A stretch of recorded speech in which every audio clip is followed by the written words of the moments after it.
Hi everybody, it's Dandruff with your news cartridge for Thursday, August 18th, 2016. Starting today with one of my favorite games from last year, Rocket League. Psyonix claims their game has a player base of 20 million. Wow, nice job, guys. Nvidia has lowered the price of their GTX 1060 6GB model to $199 US. At that price to performance, it definitely beats AMD's RX 480. EA says Titanfall 2's campaign will be much longer than people expect. Well, considering Titanfall 1 had no campaign, 5 minutes is longer than I expect, and the title is aiming for 60 frames per second. However, the resolution has not yet been determined, and Konami said that Metal Gear Survive will not be a $60 title. You're damn right it won't be. That's the only way people will buy it without Kojima's name on it. The PS4 exclusive content for Destiny's Taken King expansion will be staying exclusive to PS4 for one more year. Sorry, Xbox One players. Now in release announcements, all of the VR games we saw from Ubisoft's press conference at E3 this year, including Eagle Flight and Star Trek Bridge Crew, will release on October 18th for Oculus Rift and December 20th for HTC Vive. If Vive owners download Revive, it releases for both on October 18th.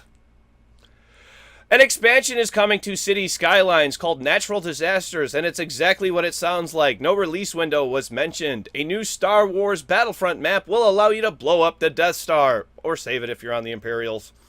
A LEGO Harry Potter collection has been leaked and is coming to PS4. Devolver Digital, the developer behind games like Hotline Miami and Broforce, has announced their new game called Scum. It's a multiplayer open-world survival game. The unofficial Metroid 2 remake I mentioned last week has received an update even though it was DMCA'd by Nintendo. A roguelike space shooter is coming to Steam's early access program called Everspace on September 14th. It's also coming to Xbox One.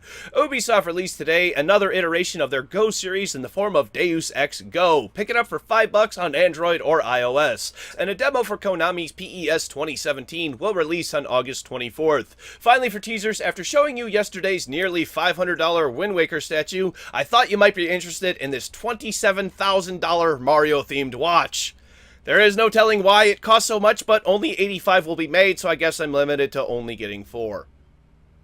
Another game that's already been released may be getting a demo, and unsportsmanlike behavior could make you look like a fool because certain devs will troll you if you do. Find out what game and who is doing this next on News Cartridge.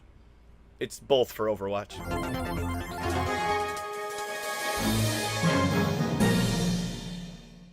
Tons of stuff is happening with Overwatch, including this CGI short which appeared at Gamescom today and confirms the leak from a few days ago. It stars Bastion, and not a single word is said the entire time. This is my favorite CGI short that Blizzard has made for Overwatch. I recommend seeing the whole thing for yourself, which you can find a link to it in the description down below, as well as links for sources for all of today's stories. In the public test realms, a new patch is being tested which not only nerfs Genji, but buffs both Mei and Mercy. Zenyatta is going to get both buffed and nerfed, along with the introduction of coming to a draw in a match. New emotes have come to the game in the form of the characters sitting down. Players have already begun to use this to their advantage by creating booby-trapped points. And now if you say GG easy, meaning defeating your opponent wasn't difficult and rather than winning with class you'd rather boast about it, Blizzard will now change your unsportsmanlike behavior into a random phrase, including "it's past my bedtime" and "I'm trying to be a nicer person." I approve, and maybe you should just keep it to GG.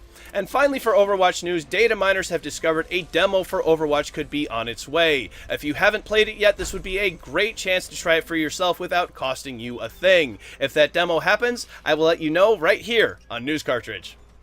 In the return of the Pokemon Go stop, Niantic has issued its first ban wave, and if you've received this email, well, I've got some bad news for you. You were caught cheating. If you've ever used any sort of third-party application or other software to manipulate the game in any way, you could have gotten one of these. If you've played the game without any of this, and you just use the app by itself, then you've got nothing to worry about. Except France. There's a mayor in a town in France who wants Niantic to remove all Pokestops from his town because Niantic did not ask to do business. He's complaining this results in groups of people forming at night and people forming a dangerous addiction. Two obviously ridiculous claims. In other Pokemon news, Pokken Tournament, the Pokemon fighting game, has shipped over 1 million units. And finally, a new Pokemon from the upcoming Pokemon Sun and Moon was revealed at Gamescom today. It's a fire dragon snapping turtle named Turtonator. Let me know what your highest level Pokemon is in Pokemon Go in the comment section down below. In the Quick Spot today, we get to rejoice in the 3,800 people that, in just a single week, were banned from Rainbow Six Siege for cheating. In the past few weeks while playing Rainbow Six, I've noticed an increase in suspicious shots, we'll call them, and I'm glad to see that this new anti-cheat system is having some sort of effect. 3,800 is quite a bit in a single week, which just goes to show you how much of a problem hacking can be for some games. Hacking will never be completely eliminated, but over time, it will get better. Finally today, the patch for No Man's Sky has been released to both PS4 and PC. However, despite this, the Steam approval rating keeps going down, currently sitting at 55%, with current players dropping to 47,000 as of the writing of this episode. One of the things that really gets to me is Sean Murray being a snob. It's this tweet right here of him saying less than 1% of gamers were having issues. Fuck you, Sean Murray. The fucking game has frame rate drops on the PS4, which is ubiquitous. Kotaku has a really good article about the hype of No Man's Sky, and in it they talk about Sean Murray's silence about certain things. He still refuses to comment about how the game actually works in regards to multiplayer and other features that were promised but are now missing from the game. All he's talked about is releasing patches, which, by the way, his Twitter has come to life today, tweeting 5 times about today's patch. In one, he says Hello Games is working on customer service. After that, they will be working on adding new features to the game. So I really have to ask this question then. If their plan is to add a lot or even some of the features to No Man's Sky that were promised, is No Man's Sky an early access game? Were people sold an early access game without being told? Perhaps Steam Early Access program would be better for the game. At least then people wouldn't feel like they were lied to, per se. We still would feel like we're lied to. But gamers who would want to wait for the game to be finished before buying it would have that option. Alright, let's do tomorrow's game releases. For PC, Fancy Slingshot VR, Happy Empire, Guards, Ultimate Word Search 2, Letterboxd, Preston Sterling, Uprising 2, Lead and Destroy, Hero Generations, Regen, Max, An Autistic Journey, Spellgear, the VR Museum of Fine Art. They totally missed the opportunity to call that game the Museum of Fine V-Art.